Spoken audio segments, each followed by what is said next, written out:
Tuan kecil untuk tuan muda part 6. Haigo menggelengkan kepalanya tak percaya. Aku tak percaya bahwa satu-satunya adik laki-lakiku ini bisa berakting sejauh itu, ujarnya sambil menatap Emily yang menatap heran pada Satian. Aku juga tidak percaya bahwa laki-laki berusia 15 tahun ini sudah pandai menipu dan membuat kebohongan sebesar itu, sahut Emily sambil menggelengkan kepala menatap sang adik yang terpaku pada situasi tersebut. Jadi apa yang harus kita tunggu, Emily? Ayo ke ruang keluarga karena Divira sudah ada di sana untuk menjelaskan semuanya, ujar Haigo menatap tajam pada Satian, membuat tubuh Satian semakin kaku karena terkejut.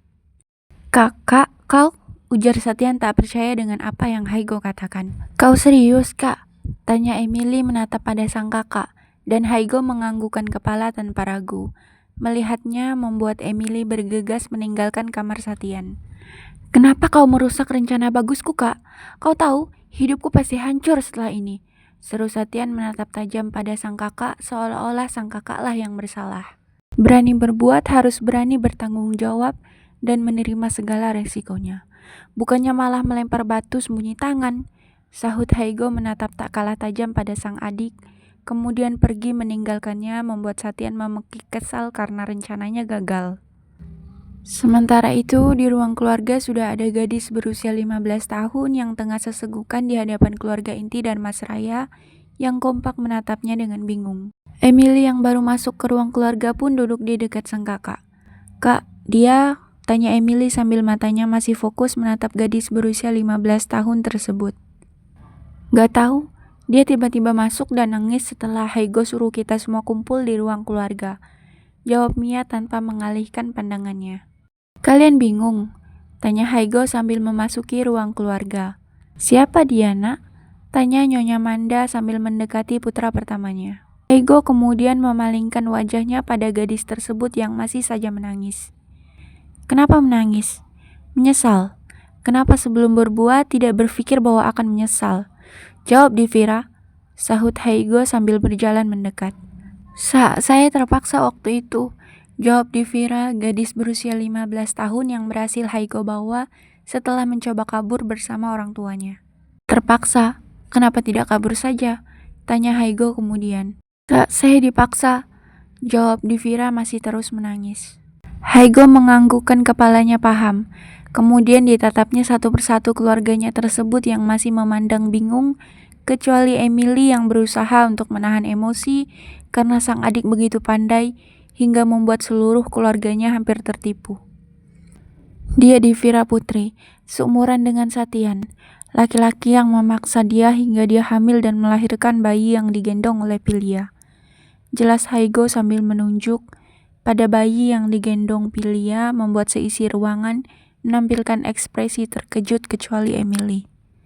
Satian? Tanya Nyonya Manda sambil matanya berkaca-kaca. Haigo menganggukkan kepalanya dengan yakin. Candaan apa ini, Haigo? Tanya Tuan Gana dengan nada tak suka. Bukan candaan, Pak. Lihat ini, sahut Haigo menyodorkan selembar kertas pada Tuan Gana.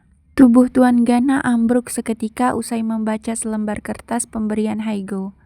Nyonya Manda yang melihatnya pun merebut kertas tersebut dari Tuan Gana dan membacanya. Berbeda dengan Tuan Gana yang ambruk, Nyonya Manda hanya memandang satu persatu putra-putrinya, lalu menyerahkan kertas tersebut pada putri tertuanya. Ini serius? Tanya Mia membaca kertas yang membuat sang ayah terkejut. Haigo, apa hasil dari kertas itu akurat? Tanya Tuan Gana yang masih dalam keterkejutannya.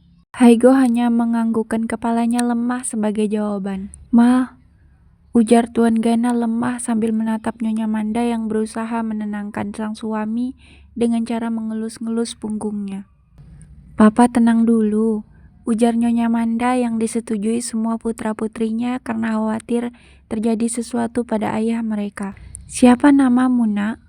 Tanya Nyonya Manda kemudian dengan suara tenang pada gadis yang berada di tengah-tengah ruang keluarga. Divira putri, Nyonya, jawab gadis yang tak lain bernama Divira tersebut sambil menundukkan kepalanya. Bisa ceritakan pada kami tentang apa yang kamu lalui sampai melahirkan bayi yang ada di gendongannya? Tanya Nyonya Manda sambil menunjuk ke arah Pilia yang tengah mengendong bayi yang ia temukan. Divira menganggukkan kepalanya dan ia pun mulai menceritakan tentang apa yang terjadi sebulan sebelum ia mengandung dan apa yang terjadi setelah ia mengandung. Divira juga mengatakan bahwa Satyan mengancam akan membunuhnya kalau ia menggugurkan kandungan tersebut, yang membuat kedua orang tua Divira bungkam karena mereka yang menyarankan Divira untuk menyerah pada kandungannya dan kembali ke sekolah. Lalu, Divira juga menceritakan tentang bagaimana Satyan yang lumayan perhatian pada kehamilannya dengan membelikannya vitamin dan juga makanan bergizi, juga membawakannya dokter ke rumah untuk memeriksa kondisi kehamilannya hingga ia melahirkan. Divira juga mengatakan bahwa Satyan menyuruh orang tuanya untuk merawat anak mereka.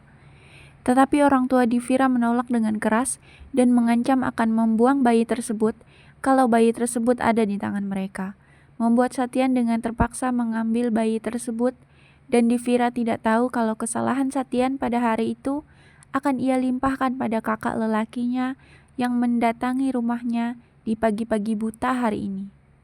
Lalu, tanpa disangka, Nyonya Manda memeluk Divira usai Divira bercerita.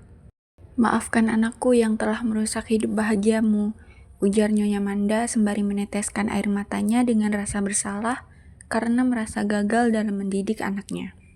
Mama," panggil Satyan mengalihkan semua pandangan ke arahnya. "Masuklah nak, akuilah kesalahanmu," sahut Nyonya Manda sambil melepaskan pelukannya pada Divira, kemudian kembali duduk di samping sang suami yang nampak sudah lebih tenang dari sebelumnya. Maafkan Satyan. Kejadiannya begitu cepat dan Satyan sudah berusaha melakukan yang terbaik supaya janin itu tetap hidup karena dia tidak bersalah. Yang salah adalah ayahnya, yang tak lain adalah aku," ujar Satyan sambil menundukkan kepala dan memain-mainkan jemarinya dengan gugup. Suasana pun berubah hening setelahnya. Hingga akhirnya celetukan Emily membuat Tuan Gana memutar otaknya agar masalah ini selesai tanpa mencoreng nama baik keluarga dan Mas Raya. "Pak," panggil Emily lagi setelah sebelumnya bertanya tentang tindakan apa yang akan papanya itu lakukan setelah masalah ini terungkap. Tuan Gana menatap Divira dan Satyan secara bergantian, lalu tatapannya beralih pada Haigo yang terkejut karena mendapatkan tatapan juga dari ayahnya.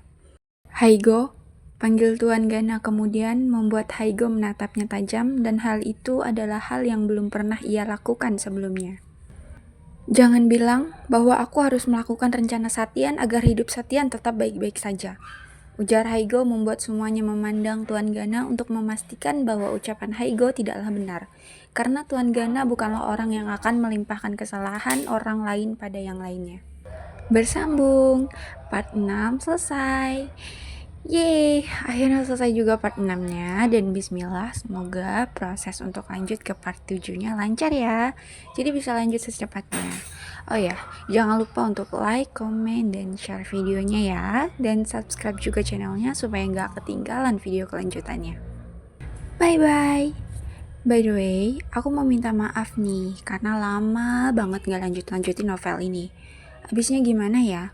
Ada aja hal yang bikin aku dengan terpaksa kembali menunda-nunda untuk lanjutin novel ini. Semoga kedepannya gak ada hal yang bikin aku kembali menunda menyelesaikan novel ini ya. Bye guys!